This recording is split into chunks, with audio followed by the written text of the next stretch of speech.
Bismillahirrahmanirrahim.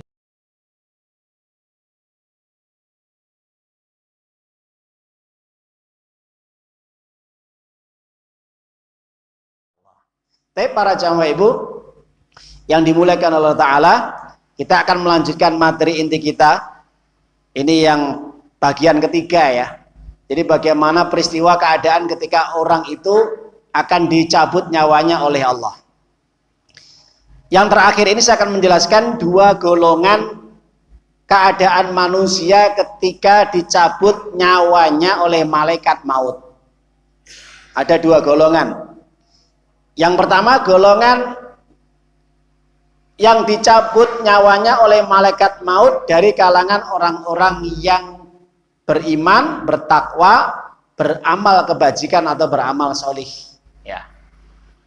Itu yang pertama. Yang kedua, malaikat maut mencabut orang-orang yang semasa hidupnya melakukan berbagai bentuk kemaksiatan, dosa, kejahatan, kezaliman, sampai tingkatan kekafiran dan kemusyrikan atau kemunafikan. Ini bagaimana keadaannya? Ya. Nah, kita azan dulu, nanti kita lanjutkan. Mas Hamzah, silakan azan dulu. Baik para jamaah, Bapak Ibu yang dimuliakan Allah Ta'ala, kita melanjutkan. Jadi Allah Ta'ala menceritakan, mengabadikan bagaimana keadaan perihal dua golongan manusia ketika malaikat maut yang ditugasi untuk mencabut nyawa setiap makhluk yang bernyawa, baik itu manusia, jin, binatang. Maka di sini yang kita sebutkan adalah ada dua golongan manusia yang akan mengalami keadaan yang berbeda ketika nyawa mereka dicabut oleh malaikat maut. Karena memang malaikat maut tugasnya adalah mencabut nyawa. Qul yatawaffakum malakul maut alladzi wukila bikum tsumma ila rabbikum turja'un. Di dalam surat As-Sajdah 11 katakan Muhammad bahwa ketika malaikat maut ditugasi oleh Allah untuk mematikan kalian, mencabut nyawa kalian, kemudian kalian akan dikembalikan kepada Tuhan kalian, yaitu Allah Subhanahu wa taala. Maka tugas malaikat maut adalah mencabut setiap makhluk yang bernyawa. Ya, maka di sini terutama manusia yang menjadi pembahasan kita adalah yang pertama, golongan orang yang beriman, yang semasa hidupnya dia betul-betul beriman, mentauhidkan Allah, beribadah hanya kepada Allah, tidak menyekutukan Allah, mengabdi, tunduk, patuh terhadap syariatnya, memuliakan agama Allah, mengagungkan agama Allah, mentaati semua perintahnya, melaksanakan semua aturan-aturannya dan menjauhi semua larangannya, menjauhi hal-hal yang diharamkan, dosa-dosa besar. Dan juga semangat melakukan amal-amal ibadah, cinta terhadap kebenaran. Orang yang seperti ini dikatakan oleh Allah adalah tayyibin, golongan tayyibin. Maka kita bisa buka di dalam surat An-Nahl, surat yang ke-16, ayat yang ke-32. Surat 16, 32. Allah Ta'ala menyatakan, alladzina tatawaffahumul malaikah tayyibin yaquluna salamun alaikum udkhulul jannata bima kuntum ta'malun. Ya. Di dalam ayat ini Allah Ta'ala menceritakan, menyebutkan bagaimana keadaan kondisi orang yang diwafatkan, dimatikan oleh malaikat maut ketika ruh mereka dicabut dalam keadaan apa? Thayyibin. Thayyibin, berbuat kebaikan, berbuat ketaatan kepada Allah, menjaga salat 5 waktunya, berpuasa di bulan Ramadan, senang sedekah, berzakat, menjaga amalan-amalan sunnahnya dan kebaikan-kebaikan yang lain, menyambung silaturahim, berbakti kepada orang tua, menjaga salat 5 waktu berjamaah, mendatangi majelis ilmu, belajar agama dan yang lainnya. Dan itu terus dijaga sampai dia datang kematiannya dalam kondisi thayyibin. Maka yaqulun, para malaikat mengatakan salamun alaikum, kesejahteraan kepada kalian. Jadi ketika nyawa ini, ruhnya orang mukmin ketika dicabut, maka para malaikat yang lain turun mengatakan salamun alaikum.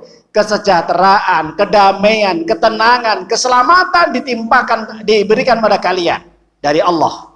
Artinya orang seperti ini mendapat apa?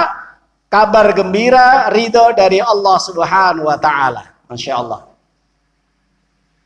Dan kemudian Allah mengatakan udkhul jannata bima kuntum ta'malun. Dan kalian akan masuk surga apa yang sudah Allah janjikan. Tempat tinggal kalian sudah Allah berikan, sudah Allah sediakan ini. Masuklah kalian ke dalam surga disebabkan perbuatan baik kalian, ketaatan, ketakwaan, kesolehan, keimanan kalian. Jadi Bapak Ibu, ini ruh orang mukmin saja ketika dicabut oleh malaikat maut ini sudah dapat kabar gembira dari langit, dari Allah. Maka Masya Allah ya, kita harapannya mudah-mudahan mendapatkan kabar gembira dari Allah. Dan disebutkan dalam hadis, rohnya orang mukmin itu ketika dia dicabut oleh malaikat maut, sebelum dicabut ini seperti air yang keluar dari teko, halus, lembut ya, itu seperti itu Pak Bu. Jelaskan dalam hadis, ruhnya orang mukmin sebelum dipegang oleh malaikat maut itu sudah keluar duluan dia, nggak usah digetak-getak sama malaikat, dia keluar tahu, karena dia sudah tahu tujuan dia untuk menghadap Allah. Kemudian malaikat yang lain menerimanya, dan malaikat yang lain ini adalah malaikat yang tugasnya adalah untuk apa? Membawa roh orang mukmin, orang yang baik, yang soleh ini untuk menghadap Allah menuju langit sampai melewati 7 pintu langit. Makanya malaikat itu yang baik ini dengan wajah yang tampan, bersih, bercahaya, membawa harum-haruman, dan kain kafan yang dilumuri adalah dari minyak kasturi dari surga. Bayangkan, ruh saja itu sudah dikafani dengan kafan yang terbaik dari surga. Gak main-main Pak Bu. Masya Allah. Ini ruh orang mukmin loh ya. Ma'hum hanud min hanat minal jannah wa akfan min kafanil jannah. Minyak kasturi yang paling wangi, lebih wangi daripada minyak di dunia ini, dan kain kafan yang terbaik yang berasal dari surga. Itu untuk membungkus, dipakaikan kepada rohnya orang beriman. Sambutannya luar biasa ya Pak. Makanya ini betul-betul kita harapan ini meninggal dalam kondisi beriman ya. Kemudian diangkat sampai ke langit, kemudian ditanya penghuni langit yang pertama, Manirul Thayyib, siapa ini roh yang baik ini? Maka yang membawa roh orang mukmin tadi, malaikat mengatakan, oh, ada fulan bin fulan bin fulan bin fulan. Oh, ini si fulan. Dulu di dunianya seperti ini. Baru dibukakan pintu. Pintu pertama, kedua, ketiga, keempat, kelima, ke-6 sampai 7. Kemudian Allah mengatakan, aku ciptakan dia dari tanah, dia kembali kepada tanah, dan nanti akan kubangkitkan dari tanah juga, dari bumi. Ya. Nah itu. Jadi para jamaah Bapak Ibu, kembalikan roh itu kepada jasadnya, dibawa lagi dengan sopan santunnya. Nah itu. Tuh, kalau roh orang mukmin Pak Bu, nah, Insya Allah. Ini keadaan ketika kondisi orang mukmin mengalami apa? Sakaratul maut, sebelum roh dicabut, itu sudah ada kabar gembira dari langit bahwa dia akan mendapatkan apa? Surga. Sampai dikembalikan ke jasadnya, sampai di alam kubur, kemudian dibuka pintu-pintu surga dan tempat tinggal dia, dan dia bisa melihat tempat tinggalnya di surga, dan dilebarkan kuburannya, diselamatkan dari fitnah kubur, dari malaikat munkar nakir, dan dia ditidurkan seperti pengantin sampai datangnya hari kiamat. Itu kalau orang yang kehidupan dia diisi dengan apa? Amal-amal kebaikan, ketaatan, menjaga iman, tidak menyekutukan Allah, tidak berbuat syirik kepada Allah, tidak melakukan dosa-dosa besar. Insya Allah Pak Bu, ini balasan dari Allah. Yang terakhir, golongan yang kedua, ketika ruh dicabut oleh malaikat maut dari kalangan Ruh ini adalah miliknya orang-orang kafir, orang-orang musyrik, orang-orang munafik, bahkan orang-orang dolim dari kalangan orang muslim. Aja orang Islam, tapi dia masih membawa dosa besar. Ya, dia masih suka minum, suka berzina, makan riba. Dia suka menggibah, menggunjing, mencaci maki, menebarkan fitnah. Dia suka menyakiti tetangganya, menggeser tanah tetangganya, mengambil tanah tetangganya. Dia suka korupsi, dia manipulasi, mendolimi orang lain. Apalagi yang paling berat, mendolimi rakyatnya. Contohnya, mendolimi istrinya, mendolimi anaknya, mendolimi tetangganya, mendolimi jamaahnya dengan ucapan maupun perbuatan. Maka orang yang seperti ini, Bapak Ibu, bisa kita lihat ayatnya. Di mana? Di dalam surat An-Nahl, sama ayat 28 29. Nanti pulang di rumah dibuka. Dalam satu surat ada dua kejadian ini sekaligus digambarkan sama Allah.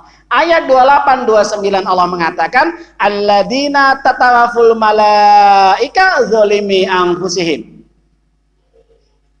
Bala, ya tahu? Ketika Allah mewafatkan orang-orang yang semasa hidupnya dia berbuat zalim terhadap diri sendiri. Ya, dari zalim terhadap diri sendiri ini, para ahli tafsir mengatakan, sebagaimana Wahbah Zuhaili, Profesor Dr. Wahbah Zuhaili, ini zalim kepada diri sendiri ini, dia tidak pernah ibadah kepada Allah. Dia tidak pernah sujud, salat. Dia orang melakukan berbagai kesyirikan dan kekafiran. Ada yang mengatakan dia orang yang memiliki penyakit nifak, kemunafikan dalam hatinya. Ada sebagian tafsir mengatakan dia banyak berbuat dosa-dosa besar, mengingkari ayat-ayat Allah, mendustakan ayat-ayat Allah, tidak mau mengamalkan perintah-perintah Allah. Ini banyak ahli tafsir mengatakan dolim terhadap diri sendiri.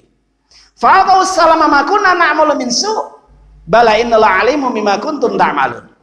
Ketika roh itu mau dicabut sama malaikat maut, nggak mau keluar, Pak Bu. Bayangkan. Jadi orang-orang zalim ini ketika mau dicabut sama malaikat maut, rohnya tidak mau keluar. Ya. Jadi rohnya itu kayak pokoknya kalau orang itu apa ya? Takut ya. Dengan takutnya itu ya. Jadi kondisinya wes nggak karu-karuan roh itu di dalam jasad itu. Lah maka saat itu malaikat maut mengatakan, akhriju anfusakum. Ini kata-kata malaikat yang mencabut nyawa ya, di dalam surat Al-An'am, bisa dibuka nanti surat yang ke-6 ayat 93. Jadi malaikat maut yang dia mengetahui itu rohnya orang-orang yang semasa hidupnya nggak pernah ibadah kepada Allah, tidak mau taat, banyak berbuat dosa besar, melakukan berbagai kekafiran, kesyirikan, kemunafikan. Ini malaikat maut mengatakan, wal malaikatu basitu aidim akhriju anfusakum, sambil dipukul itu. Ya. Jadi kepala orang-orang dolim dipukul supaya rohnya itu keluarkan roh kamu, keluarkan nyawa kamu. Al-yawma tuzzauna azabal huni bima kuntum taquluna 'alal ghairil haq wa bima kuntum an ayati tastakbirun. Bisa dibuka di dalam surat Al-An'am surat 6 ayat 93. Ayat yang terakhir pertengahan itu. Jadi ketika wala taradid zalimuna fi gumuratil maut, orang-orang dolim itu merasakan begitu sakitnya sakaratul maut. Orang-orang yang tidak pernah ibadah, tidak mau taat kepada Allah, tidak mau pernah sujud kepada Allah, begitu merasakan sakitnya sakaratul maut.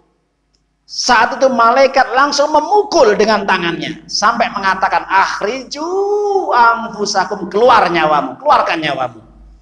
Hari ini rasakan siksa Allah yang menghinakan disebabkan semasa hidup kamu apa? Menyombongkan diri. Menyombongkan apa? Menyombongkan diri dan mengingkari ayat-ayat Allah. Maka di dalam ayat ini juga mengatakan ketika roh itu dicabut, dia pasrah, tapi dia tidak mau keluar. Maka dia mengatakan makuna na'malu min su', kami tidak pernah berbuat jahat, kami tidak pernah berbuat dosa, kami tidak pernah berbuat kesyirikan, kami selalu taat kepada Allah. Nah, ini kan dalih ya. Roh itu bisa berdalih loh ya. Ketika mau dicabut ini punya alasan dulu. Apa kata malaikat? Bala. Innallaha alimum bima kuntum ta'malun. Dusta kamu dusta. Apa yang kamu katakan itu tidak sesuai dengan kenyataan. Allah lebih mengetahui apa yang kalian kerjakan. Maka sama Allah katakan, fadkhulu abwaaba jahannam khalidina fiha. Masuklah ke pintu-pintu neraka jahanam, kekal di dalamnya. Itulah seburuk-buruk tempat kembali bagi orang yang menyombongkan diri. Jadi Bapak Ibu, perhatikan ayat ini. Sekarang saya tanya jenengan. Kira-kira kalau di neraka itu apa yang paling ngeri, Pak Bu? Apa yang paling mengerikan? Di neraka nanti yang paling mengerikan apa? Enggak usah. Di alam kubur apa yang paling mengerikan? Apa Bu? Yang paling mengerikan di alam kubur dan di akhirat nanti apa? Siksa. Bukan Pak. Bukan siksa. Ya. Yang paling mengerikan nanti di alam kubur dan di akhirat kelak, ketika orang masuk neraka, dia kekal selama-lamanya. Itu paling mengerikan. Sekarang kita berpikir saja. Orang ketika antri tiket, itu sampai berjam-jam nggak dilayani. Jenuh nggak? Bosan nggak? Loh, itu pengen dia keluar, pengen dia meninggalkan tempat itu. Saking jenuhnya. Menunggu capek, pikiran, tenaga, wis sembarangnya. Loh, itu aja jenuh. Padahal berjam-jam loh ya di dunia ini. Apalagi nanti di alam kubur dan di akhirat. Insyaallah minggu depan akan kita bahas azab kubur ya, antara abadi dan tidak abadi. Nah, itu. Karena ini ada hubungannya, masih kelanjutan tema kita. Jadi para Bapak Ibu, dikatakan di dalam ayat ini, kalian kekal masuk neraka selama-lamanya. Disebabkan kalian sombong. Apa itu Bapak sombong? Sombong itu menolak hak kebenaran dan meremehkan orang lain. Merendahkan orang lain itu sombong. Jadi orang-orang sombong itu dia tidak mau menerima kebenaran siapapun yang menyampaikan. Misalkan ada orang menyampaikan kebenaran, nasihat, dia menyombongkan diri, menganggap itu apa? Kamu masih anak kecil. Oh, kamu bukan kelompok saya, kamu bukan jamaah saya, kamu bukan pengikut salaf, ini dan itu. Ini sombong. Padahal yang disampaikan kebenaran, ya. Karena ada dalam dirinya hati yang sombong, maka ditolaklah perintah Allah tadi, nasihat-nasihat tadi, lewat orang yang menyampaikan tadi. Makanya Nabi mengatakan, al-kibru badrul haq wa ghamdun nas. Sombong itu menolak kebenaran dan meremehkan orang lain, ya. Jadi para jamaah Ibu, inilah kebanyakan nanti orang masuk neraka disebabkan karena apa? Sombong. Mudah-mudahan dalam diri kita tidak ada sifat sombong, ya. Apapun kalau itu kebenaran, siapapun yang menyampaikan diterima, ya. Meskipun kita kenal, tidak kita kenal, bukan jamaah kita ataupun itu jamaah kita, itu orang lain, itu orang besar, itu orang dewasa, orang tua, anak kecil, kalau itu yang disampaikan benar, itu harus kita terima. Itu saja para jamaah Bapak Ibu sekelumit yang kita sampaikan, ehwal atau keadaan, kondisi di saat ketika dua golongan manusia ini diwafatkan oleh malaikat maut. Mudah-mudahan kita yang hadir di sini semoga oleh Allah diberi istiqomah dalam kita ibadah kepadanya, dan sampai detik ajal merenggut nyawa kita, sampai datang kematian kita tetap dalam kondisi Islam, berserah diri, taat tunduk patuh kepada Allah, dan tetap kita dalam kondisi istiqomah sehingga diwafatkan dalam kondisi thayyib, baik, dan mati dalam kondisi husnul khatimah. Amin ya rabbal alamin. Semoga bermanfaat. Kita akhiri majelis ini dengan bacaan hamdalah. Alhamdulillahirabbil alamin. Ayyuhalladzina amanu ittaqullaha haqqa tuqatih wa la tamutunna